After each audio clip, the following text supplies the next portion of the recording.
बिस्मिल्लाहिर्रहमानिर्रहीम। मैं हूं अली रामे और अब बात हो रही है कि पाकिस्तान अब अमीर होने जा रहा है और किस तरह से कि पाकिस्तान अब वो दौलत हासिल करने जा रहा है जो इससे पहले दुबई ये दौलत जाया करती थी, शारजा ये दौलत जाया करती थी। वो कैसे, उस पर आज हम बात करेंगे। अब नया हरमज़ की जब से बंदिश हुई है तो पाकिस्तान की जो पोर्ट्स हैं, पाकिस्तान की जो बंदरगाहें हैं, वो आलमी तजारती मरकज़ बनी हुई। लेकिन इससे पहले आपके साथ एक स्टोरी शेयर करना चाहता था कि एक रिसर्च पेपर था और ये रिसर्च पेपर एक रशियन स्कॉलर ने लिखा था कि पाकिस्तान इस खित्ते के अंदर एक ज़िपर का किरदार जो है वो अदा कर रहा है। और वो ज़िपर का किरदार आज इस बात पर बाकायदा ये सबूत है, ये मोहर है कि सी पैक के थ्रू जो चीज़ें ट्रांज़िट होनी थी जनाब यूरोप के अंदर, अब वो यहाँ से ट्रांज़िट होके साउथ एशिया या दीगर कंट्रीज़ में चाइना के थ्रू जो है वो जा सकती है। तो इन तीन चीज़ों के ऊपर आज हम बात करेंगे। लेकिन सबसे पहले बात होगी कि जनाब जो पाकिस्तान में कराची के अंदर जो पोर्ट्स हैं उनके ऊपर इस हद तक दौलत जो है वो आना शुरू हो चुकी है कि आपकी सोच है।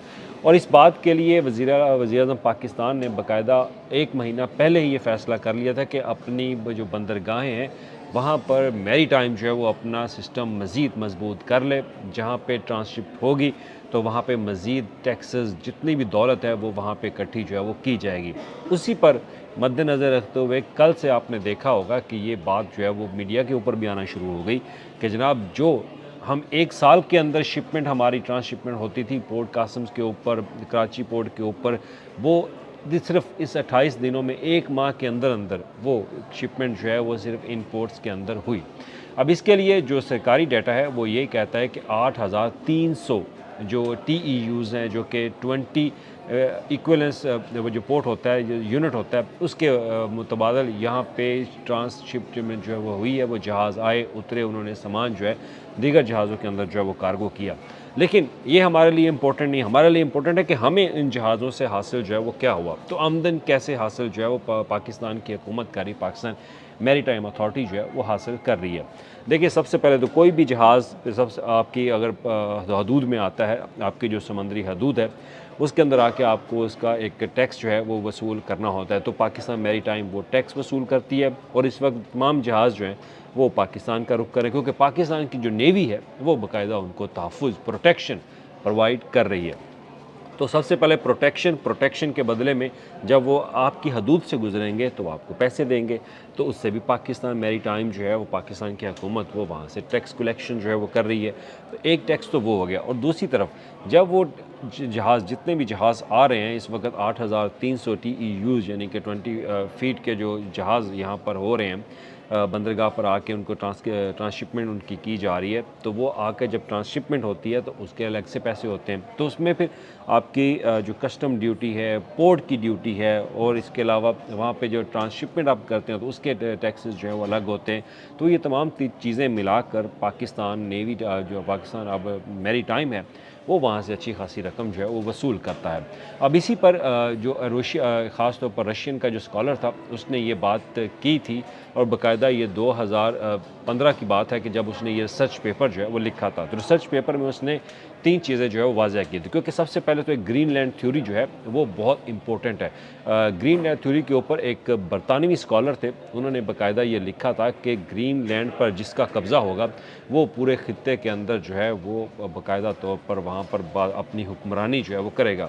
और अमेरिका यही चाहता है कि वो ग्रीनलैंड के ऊपर जो है वो कब्ज़ा करे। लेकिन ग्रीनलैंड के ऊपर अभी भी कब्ज़ा जो है वो होने की इतला तो नहीं है कि अभी उस पर फौरी तौर पर कब्ज़ा किया जाए। लेकिन जो सिक्योरिटी एडवाइज़र्स हैं अमेरिकन कि वो बाकायदा ये कह चुके हैं कि हमें यहाँ पर कब्ज़ा जो है वो करना होगा। अब वो ग्रीनलैंड क्या, ग्रीनलैंड पाकिस्तान का जो अपर एरिया है, गिलगित बल्तिस्तान वाला एरिया, वहाँ से उसका मरकज़ जो है वो निकलता है और फिर वो अफ़गानिस्तान को भी साथ मिलाता है, कश्मीर को भी साथ मिला लेता है, और इसके अलावा रशिया को भी साथ मिलाता है, और चाइना का भी कुछ एरिया है। तो इस खित्ते के ऊपर कंट्रोल जो है वो करना है। अब उस खित्ते को अगर देखा जाए तो वहीं से हमारा जो है वो सी पैक निकलता है। सी पैक रूट जो हमारा चाइना के साथ अटैच जो है वो होता है। तो उसी को अटैचमेंट करते हुए वहाँ से चाइना ने सी पैक निकाला हमारे पूरे यानी कि बंदरगाहों तक। तो बंदरगाहों तक जब सी पैक गुजरता है तो उससे फ़ायदा जो है वो ना यूरोप को होगा, बल्कि पूरे हमारे इस वाले खित्ते के जो चाइना वाला जो एशिया पैसिफिक है, इस खित्ते को जो है उसका फ़ायदा पहुँचता है।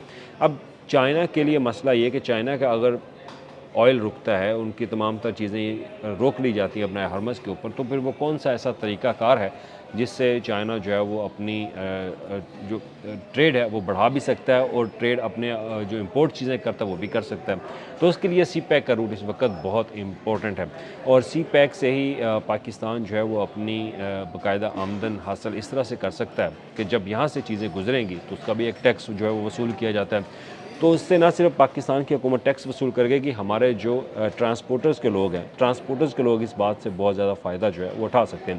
اور حکومت پاکستان نے باقاعدہ اس چیز کو باور کرا دیا ہے کہ جناب اپنی ٹرانسپورٹ جو ہے وہ فوری طور پر الرٹ رہے، کیونکہ اب اگر چیزوں کی ترسیل ہوگی تو وہ اسی روٹ سے ہوگی. تو یہ پاکستان کے لیے ایک بہت بڑا معجزہ ہے کہ وہ اپنا سی پیک منصوبہ جو ہے وہ اس کو کامیاب بنا سکتے ہیں. اور سی پیک کے تھرو ہی یہاں سے ٹریڈ بھی ہوگی، امپورٹ برآمد بھی ہوگی، درآمد بھی ہوگی. تو پاکستان سے آپ سوچیں کہ کتنا پیسہ جو ہے وہ اکٹھا کیا جا سکتا ہے. یقین کریں کہ اگر انہی دنوں کے اندر پاکستان اگر حکمت عملی اپنی اپنا لیتا ہے، اگر انتظامات مکمل کرتا ہے، تو پاکستان جو چائنا سے لیا ہوا قرضہ ہے $65 ارب کا، وہ بھی اتارنے میں کامیاب جو ہے وہ ہو سکتا ہے، جو اس نے سی پیک روٹ بنانے کے لیے لیے تھے. اب دیکھیں 1 ماہ کے اندر اگر رشیا اپنے 4 سالہ جو یوکرین کے ساتھ ان کی جنگ جاری ہے وہ تمام اخراجات پورے کر سکتا ہے، تو ہم بھی اپنا قرضہ جو ہے وہ اتار سکتے ہیں. اور اسی وجہ سے اب اس وقت تمام نگاہیں جو ہیں وہ کراچی پورٹ کے اوپر ہیں، جہاں پر عالمی تجارتی مرکز بنا ہوا ہے، جو کبھی پہلے دبئی ہوتا تھا، شارجہ ہوتا تھا، جہاں پہ ایک لاکھ TEUs فٹ کے جناب وہاں پہ جہاز جو ہے وہ وہاں پہ ان کو ٹرانسشپمنٹ کی جاتی تھی. لیکن اب وہی جہاز جو ہے وہ کراچی کی پورٹ کے اوپر، پورٹ قاسم کے اوپر، بندرگاہ جہاں ہماری جو ایک پورٹ ہے، خاص طور پر گوادر ہماری پورٹ ہے، وہاں پر وہ لینڈ ہو رہے ہیں. تو اس کے اوپر اب کہا یہ جا رہا ہے کہ پاکستان کی حکومت نے باقاعدہ پاکستان میری ٹائم اتھارٹی کو مکمل اختیارات دے دیے ہیں کہ وہ ہر طرح سے ان چیزوں کو باقاعدہ کنٹرول میں لیں. تمام تر سہولیات جو ہیں وہ ان جہازوں کو پرووائڈ کی جائیں جو پاکستان کے اندر، پاکستان کے حدود میں، پاکستان کی سمندری حدود میں آ رہی ہیں، تاکہ ان کو مزید سہولیات دے کے ادھر ہی ان کو ایک اٹریکٹیو جو ہے وہ بنایا جائے، تاکہ وہ یہاں سے ہی آ کے اپنی ٹرانسشپمنٹ کریں اور اپنا سامان جو ہے وہ باہر بھیجیں. اوپر سے چائنا کے ساتھ ہماری بات چیت جو چل رہی ہے کہ وہ سی پیک کو مزید مضبوط کرنے کے لیے ان کے ساتھ تعاون جو ہے وہ کیا جائے. ابھی کل ہی کی خبر ہے کہ جناب پاکستان کی حکومت جو ہے وہ چائنیز کی سیکیورٹی کے لیے ایک یونٹ جو ہے وہ قائم کرنے جا رہی ہے. تو اس کا مطلب یہ ہے کہ پاکستان اب چائنیز جتنے بھی سرمایہ کار ہیں ان کو یہاں پہ انوالو کرنا چاہ رہا ہے کہ وہ آئیں یہاں پہ انوالو ہوں، شپمنٹ کے اوپر بھی اور ٹرانزٹ روٹ کے اوپر بھی. تو ساتھ ہی جتنے بھی ٹرانسپورٹرز ہیں ان کو بھی الرٹ کر دیا گیا ہے کہ وہ اپنے ٹائروں کی ہوا جو ہے وہ بھر لیں اور اپنے پیٹرول اپنے جو ٹینکس ہیں، اپنے ٹرکس ہیں، ان کے ٹینکس جو ہے وہ فل کر لیں، کیونکہ یہاں سے اب ٹریڈ ہو کے جائے گی دوسرے خطوں تک، یعنی کہ ایشیا پیسیفک تک. تھرو سی پیک روٹ یہ گزرے گا کاشغر سے اور پھر چائنا میں جائے گا، چائنا پھر آگے اس کو تسہیل کر. تو یہاں سے جو روٹ استعمال ہوگا اس کا پاکستان جو ہے اچھا خاصا ٹیکس جو ہے وصول کرے گا.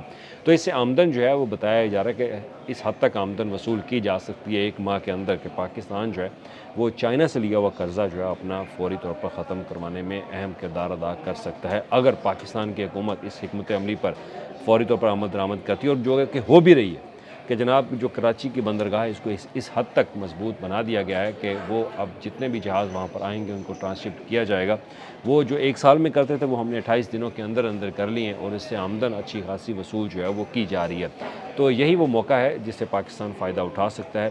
لیکن اسٹیٹ آف جو ابنائے حرمس ہے اس کی بندش سے ہی یہ پاکستان کو ایک اہم موقع جو ہے وہ ملا، اور اس موقع کا پاکستان اب فائدہ اٹھا رہا ہے، اور پاکستان اپنا قرضہ بھی اتار سکتا ہے اور پاکستان دولت بھی کما سکتا ہے. شکریہ.